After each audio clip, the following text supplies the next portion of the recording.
All right, how's everybody doing? It's Travis, quickly going over your homework or home workout number one. What we're gonna do is just focus on the movements and not really too much go over the entire flow of the workout, but just kind of focus on those key movements and those key points that you need to focus on. If you want to, go ahead, pull up the workout. It's at the very, very bottom of the screen. And it's always going to be listed under that AOT on the Wodify app. So you have the Valkyrie Fitness app. If you don't have the app, please make sure you're sending me a message so I can make sure you're in there. These are not going to be on the True Coach because it's just too much stuff to add to the True Coach. So we're going to let those kind of keep rolling as they are. But all these workouts will be found at the bottom of your daily workout. You're able to do the workout that day. You're able to double up. If you're doing some other home workouts or anything, please feel free to do so. I'm just making sure you guys have something in your wheelhouse to do every single day. I'll be talking a little bit more about home workouts and some things that I think we need to kind of focus on in the live group chat later tonight. That's going to be on Facebook at 8 o'clock Central Time. Anybody can tune into that if they need to. So gonna go over the movements, talk about the conditioning and kind of how we handle these workouts. So if you're not able to get to it today, that's fine. Go ahead, knock it out tomorrow. Please feel free to do more than one. I would just kind of tell you, make sure you got some time in between because I'm gonna be revving up these workouts similar to what we're already doing here at the gym with Valkyrie Fitness. So if you guys have been noticing, we've been progressing our lifts lately. Well, now that we're at home, we're gonna take the opportunity to continue getting stronger, develop a little bit more power, work on our flexibility and cardiovascular. But with anything, you know, there always needs to be a progression or it's just not really going anywhere. There are a couple items that you can use for this particular workout. If you have a broomstick at home, please grab a broomstick, mop stick. I know there's a lot of cleaning going on. A lot of people probably have gotten rid of a lot of old mops and stuff like that. Go grab the sticks off of them, and now you got your PVC pipe. You got your mobility stick. You got sticks so you can do overhead movements, but you can also use these for something we're doing today, which is that front delt raise movement. Okay? You can also use resistance bands if you got time. The big long bands are great, but unless you have like a garage with a bunch of posts and stuff in there, you're not really gonna get too much benefit out of those. So I would definitely say if you can, make sure you got the mini bands. I know a lot of them are starting to go away on Amazon and stuff like that, but Walmart does have them. I believe all the Five Belows and stuff like that are now closed, but if you did have a chance to get into any place like that, they do have those too. You can use the reverse bands kind of for the same thing. And we'll talk about that once we get to it. All right, so the workout, of course, consists of a couple rounds, 5 rounds of multiple movements. The movements that we're gonna go over: reverse lunge, and I'm gonna try to make sure I'm doing everything from a profile so you guys can see the most important aspects of the movement. With the reverse lunge, remember we always coach heavy front heel. Make sure you're loading from that front heel and not pushing off the back of your foot so we can get that good booty engagement. But you're just keeping your chest up, stepping back into a reverse lunge, making sure you're alternating it. I'm gonna make sure I do about 3 to 4 reps of each of the movements. Okay, so there's your reverse lunges. Remember with those, it's all about the loading. And of course, right off the bat, if you want to make it a little bit heavier, grab some dumbbells and start working with some dumbbells. Push-ups or just your normal push-ups. Please try to make sure you are going all the way down to the ground when you do those push-ups, and that means by the chest. So if you want to go wide grip on the push-ups or more narrow on the push-ups, and please don't hesitate to ever use your options. Use those modifications of doing them on your knees and stuff like that. That's gonna become very important because as you see, latter portion of the workout, there is more push-ups in there, okay? Once you guys get finished with that, you got your normal body weight squats. Have your feet right outside those hips. Make sure those knees are tracking out about 35 degrees and keep that chest up. Get that nice squeeze on the glutes when you stand. so we can make sure we take care of that spine, okay? After you get finished with that, then we have our cardio and conditioning portion, which is gonna consist of some rounds of running and then some movements afterwards. I'll take this moment to let you guys know, don't just settle for running. If you have a bike, use the bike. If you have a rowing device, of course, at home, use a rowing device. If you have jump ropes, use jump ropes.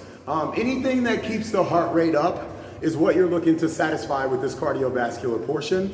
So think of it from a time standpoint. On the workout, you're required to do a 400-meter run. Think about how long it would take you guys to do a quarter of a mile. That's how long it should be for any cardiovascular you do. So a 400-meter run for me, you know, that might take about 20 to 30 seconds, something around that line. So I'm gonna jump rope for 20 to 30 seconds. I'm gonna do high knees in place. I'm gonna do burpees, go back to body weight squats, maybe go back to the lunges, jumping jacks, something that's gonna allow you for a good 30 to 45 seconds to get going. And then you'll use that for the cardio. If you have a house, please run around the damn house. Run outside of the house. Pretty soon parks and stuff like that are gonna be closed down, so be very weary on what you're doing with your cardio and use those watches. Use your guys' watches to track your distances and stuff like that, okay? So once you're done with that, then you get into your movements. We got forward lunges, so we're doing the exact opposite of the reverse lunge. We're stepping forward into that heel, still loading that heel as we step forward. And notice how I'm keeping my chest up, my torso's erect. I'm not allowing a bunch of weight to come down into the front. That's the most important thing, whether you're doing a lateral, forward, backwards, reverse, step back, lunge, whatever. The hips need to be coming straight up and down so that you don't add any extra load to, say, the front of the quads or anything like that that could give you damage to your knees. Okay, forward lunges, and then we got the elevated push-ups. With the elevated push-ups, you guys see I have a bench here, but I need you to use this bench as anything you have in the house. It might be an ottoman, it could be a chair. I would say be careful with the chair stuff though, unless you have chairs with various levels, because you can kind of get stuck in the same plane if you're constantly using the same chair, but chairs is always a good thing to use. If you have something like some old books, putting those down. If you have some old plates or something at home. Dumbbells, of course, we can use those for push-ups. The only thing that I would tell you with all of this work being done at home, you might want to be a little bit wary of doing push-ups with dumbbells because you're going to tire out your wrist. And if this is something you might be doing for the next 3 to 4 weeks, think about how that could be on your wrist. Not too good, right? So try to find something that you can use, because we will also be doing decline push-ups as well. So it's kind of a good idea to kind of have this stuff already ready to go once you see these push-ups. But these are on the bench. We're elevated, so we're in a 45-degree, nice flat back. Make sure the hips are forward and not sitting back like this. So you got that core engaged. Take it all the way down to the bench. Press and lock out. Try to get those elbows moving about 45 degrees. Okay, and then like I said, if you need to, pop those feet up there. Get that decline. We will have those coming up though in the future though. So I would say if you're one of the people that's actually following the Valkyrie fitness programming, I would kind of stay away from it. But if you're here because you're looking for some other workouts to do, welcome. Appreciate you guys checking us out, and feel free to work these things up any way you can, okay? So then we got our next portion where we're gonna be going back into rounds of work. We're gonna be doing some jump squats, power push-ups, and atomic mountain climbers. And this is your 10-minute Metcon. Metcon just stands for metabolic conditioning. Make sure you got a clock somewhere around you. Use your watch. There is tons of apps that you can download, no matter what you have, iOS or Android, that have stop clocks on there, stopwatches, WOD timers. There's actually a WOD timer clock that you can do metabolic stuff with. You can set up AMRAPs, you can set up things for time, intervals, and stuff like that. I have one on my phone, I use it all the time, and this is kind of the time when this stuff becomes a little bit extra important to have on your phone, next to your TikTok app, right? But in this workout, it's 10 minutes, as many rounds as you can do, and I would love for you guys to score these rounds underneath this video in the comments. I don't want you doing the comments on the app or sending me direct messages. I want everybody to see the hard work that we're putting in during this. So let's score these on the actual Facebook page underneath this video, okay? How many rounds can you do 10 minutes?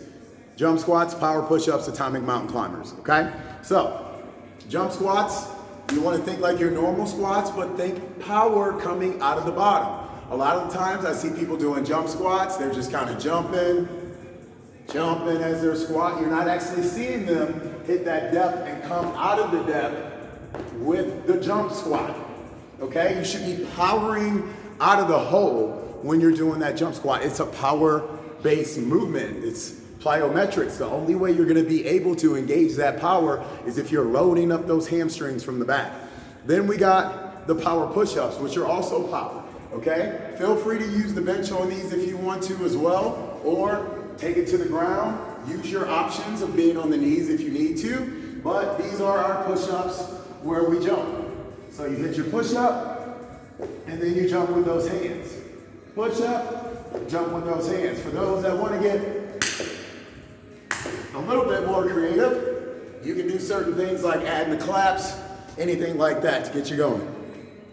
Atomic mountain climbers, we're in the plank position a lot, people, so think about the core work we're getting done here, okay? Make sure you're going across the body with that atomic mountain climber, okay? Not just knees to chest, but across the body. You should be feeling that torso turning. Utilize your accessories if you need them.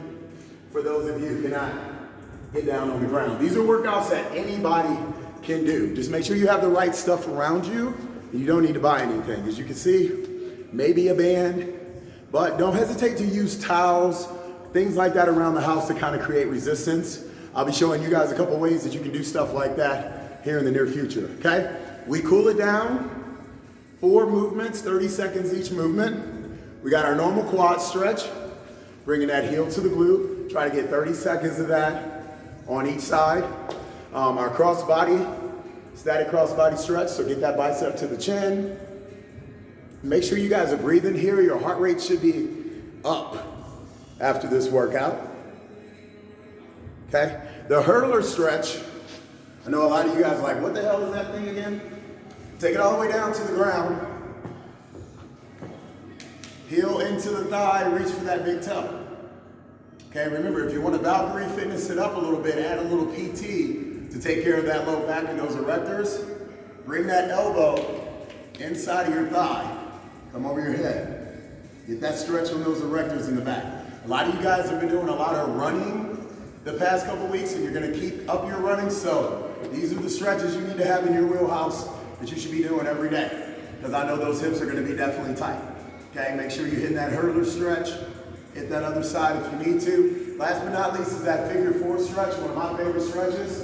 Okay, make sure you take that ankle on top of the thigh, bring your hand inside and grab. It's just kind of weird looking at the camera. Grab your shin and lay back. Okay, pull that knee towards your chest, hands right there on the shin, and just kind of lay back and breathe. 30 seconds. And you know, don't hesitate to do 2 or 3 rounds of those. You know, if the kids are running around the house because mom, dad's been working out for 45 minutes, you know, you might only be able to get 1 round of those in. But if you got the time, utilize it, take advantage of it, hit it for 2 or 3 rounds. That is your homework workout number 1. There will be another one posted tomorrow. Once I am finished doing my normal morning chores, I will be posting another video. I would love to get these videos out beforehand, but it's just too much going on right now to do so. But stay tuned for more updates and have fun doing your workouts.